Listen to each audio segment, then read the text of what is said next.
जय श्री कृष्णा। पितृपक्ष में आने वाली यह इंदिरा एकादशी मनुष्य के सभी पाप कर्मों को नष्ट कर देती है और उसे सर्वोच्च आध्यात्मिक फल प्रदान करती है। यह एकादशी पितृपक्ष में आती है, इसलिए यह एकादशी का पालन करने वाले व्यक्ति को पुण्य फल की प्राप्ति होती है। किंतु जिन व्यक्तियों के पूर्वजों का किसी कारणवश नरक में पतन हुआ हो, तो भी वह इस एकादशी व्रत से अपने पूर्वजों को मोक्ष फल की प्राप्ति दिलवा सकते हैं। लेकिन एकादशी व्रत के दिन किसी भी व्यक्ति का श्राद्ध क्रिया नहीं करनी चाहिए, क्योंकि स्कंद पुराण में कहा गया है एकादशी व्रत नित्य है और श्राद्ध एक नैमित्तिक कार्य है। इसलिए एकादशी पर उपवास रखकर अगले दिन द्वादशी पर श्राद्ध का अनुष्ठान करना चाहिए। चलो अब अश्विन मास की इस एकादशी व्रत की कथा का वर्णन करते हैं। वृंदावन की जहाँ पर श्री कृष्ण रहते थे, वहाँ पर वो अपनी बाल लीलाएं किया करते थे। उन्होंने अपनी नटखट लीलाओं से सभी ब्रजवासियों को अपने मोह पास में बांध रखा था। उनके लिए उनकी दुनिया मतलब कान्हा।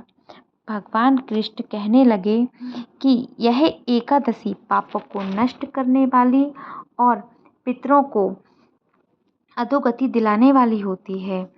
तो हे राजन, ध्यान पूर्वक इसकी कथा सुनो। इसके सुनने मात्र से ही बाय पे यज्ञ का फल मिलता है। प्राचीन काल में सतयुग के समय में महिष्मती नाम की एक नगरी में इंद्रसेन नाम का एक प्रतापी राजा धर्म पूर्वक अपनी प्रजा का पालन करते हुए शासन करता था। वह राजा पुत्र पौत्र और धन आदि से संपन्न और विष्णु का परम भक्त था।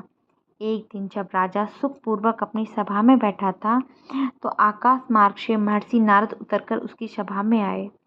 राजा उन्हें देखते ही हाथ जोड़कर खड़ा हो गया और विधि पूर्वक आसन व अर्घ्य दिया। सुख से बैठकर मुनि ने राजा से पूछा कि हे राजन, आपके सातों अंग कुशलता पूर्वक तो हैं, तुम्हारी बुद्धि धर्म में और तुम्हारा मन विष्णु भक्ति में तो रहता है। देवर्षि नारद की ऐसी बातें सुनकर राजा ने कहा हाँ, सब कुशल है। आप मेरे यहाँ यज्ञ कर्मादि सुकृत हो रहे हैं। आप कृपा करके अपने आगमन का कारण कहिए। तब ऋषि कहने लगे कि हे राजन, आप आश्चर्य देने वाले मेरे वचनों को सुनो। मैं एक समय ब्रह्मलोक से यमलोक को गया। वहाँ श्रद्धा पूर्वक यमराज से पूजित होकर मैंने धर्मशील और सत्यवान धर्मराज की प्रशंसा की। उसी यमराज की सभा में महान ज्ञानी और धर्मात्मा तुम्हारे पिता को एकादशी का व्रत भंग होने के कारण देखा। उन्होंने संदेशा दिया, सो मैं तुम्हें कहता हूँ। उन्होंने कहा कि पूर्व जन्म में कोई विघ्न हो जाने के कारण मैं यमराज के निकट रह रहा हूँ। सो हे पुत्री, यदि तुम अश्विन कृष्ण एकादशी का व्रत मेरे निमित्त करो तो मुझे स्वर्ग की प्राप्ति हो सकती है। इतना सुनकर राजा कहने लगा कि हे महर्षि, आप इस व्रत की विधि मुझसे कहिए। नारद जी कहने लगे, अश्विन माह की कृष्णा पक्षी के दशमी के दिन प्रातः काल श्रद्धा पूर्वक स्नानादि से निवृत्त होकर पुनः दोपहर की नदी आदि में जाकर स्नान करो। फिर श्रद्धा पूर्वक पितरों का श्राद्ध करें और एक बार भोजन करें। प्रातः काल होने पर एकादशी के दिन दातुन आदि करके स्नान करें। फिर व्रत के नियमों को भक्तिपूर्वक ग्रहण करता हुआ प्रतिज्ञा करें कि मैं आज संपूर्ण भोगों का त्याग कर निराहार एकादशी का व्रत करूँगा। हे अच्युत, हे पुंडरीकाक्ष, मैं आपकी शरण हूँ, आप मेरी रक्षा कीजिए। इस प्रकार नियम पूर्वक शालिग्राम की मूर्ति के आगे विधि पूर्वक श्राद्ध करके योग्य ब्राह्मणों को फलाहार का भोजन कराएं और दक्षिणा दें। पितरों के श्राद्ध से जो बच जाए और उसको सूंघ कर गौ को दें तथा धूप दीप पुष्प नैवेद्य आदि सब सामग्री से ऋषिकेश भगवान का पूजन करें। रात्रि में भगवान के निकट जागरण करें।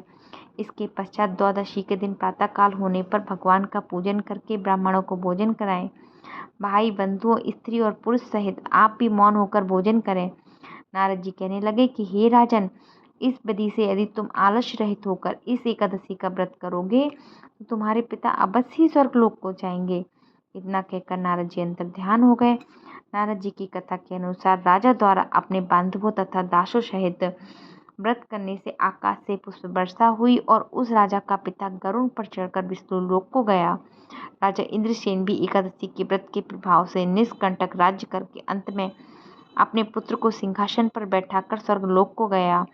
हे युधिष्ठिर, यह इंद्र एकादशी के व्रत का महत्व मैंने तुमसे कहा। इसके पढ़ने और सुनने से सब पापों से छूट जाते हैं और सब प्रकार के भोगों को भोग कर वैकुंठ को प्राप्त होते हैं। इति शुभम।